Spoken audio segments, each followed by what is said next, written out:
Robin Hood.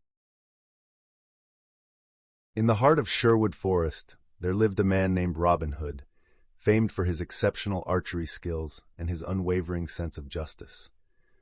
Robin Hood, along with his band of merry men, stood as a beacon of hope for the poor and downtrodden, robbing from the rich and giving to the poor. This story begins on a sunny morning when Robin received news that the Sheriff of Nottingham was planning a grand feast funded by excessive taxes imposed on the villagers.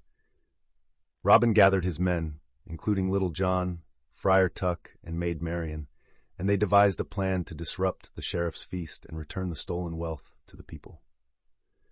The plan was daring, but Robin's cleverness and the loyalty of his friends made them confident. As the sun set, casting long shadows through the forest, the merry men set their plan into motion. Disguised as beggars and minstrels, they infiltrated the town. Robin, dressed as a blind beggar, approached the gates of Nottingham Castle. The guards, unassuming and distracted by the festivities, let him pass. Inside, the castle was abuzz with activity. Nobles and wealthy merchants indulged in lavish food and drink, unaware of the brewing rebellion. Robin made his way to the grand hall where the feast was in full swing. He positioned himself near the head table, where the sheriff sat, gorging on a roasted boar. Little John, towering above everyone, played the role of a minstrel, his lute in hand. He began to play a lively tune, drawing the attention of the guests.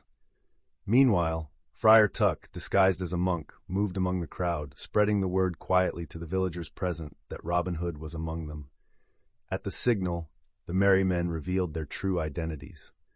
Robin, with a swift motion, drew his bow and aimed an arrow at the sheriff's goblet, knocking it from his hand. The hall fell silent as Robin stepped forward, declaring, "This feast is paid for by the blood and sweat of the poor. Tonight, justice will be served." The sheriff, red-faced and furious, called for his guards, but the merry men were prepared. Little John and Friar Tuck blocked the exits, while Maid Marian, skilled with a dagger, ensured no one escaped. The guests, realizing they were surrounded, surrendered without a fight. Robin and his men began redistributing the wealth stored in the castle. Bags of gold, silver, and precious jewels were handed back to the villagers. The people of Nottingham cheered, their spirits lifted by the return of their hard-earned money. With the wealth restored to the rightful owners, Robin turned his attention to the sheriff.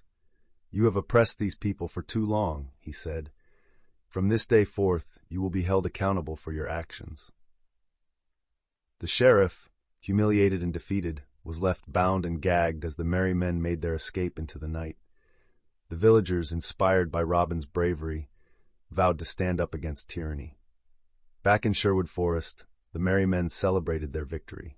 Around the campfire, they sang songs of freedom and justice, their hearts full of hope for a better future. Robin Hood, with his unwavering dedication to the cause, had once again proven that no matter how powerful the oppressor, the spirit of justice could never be extinguished.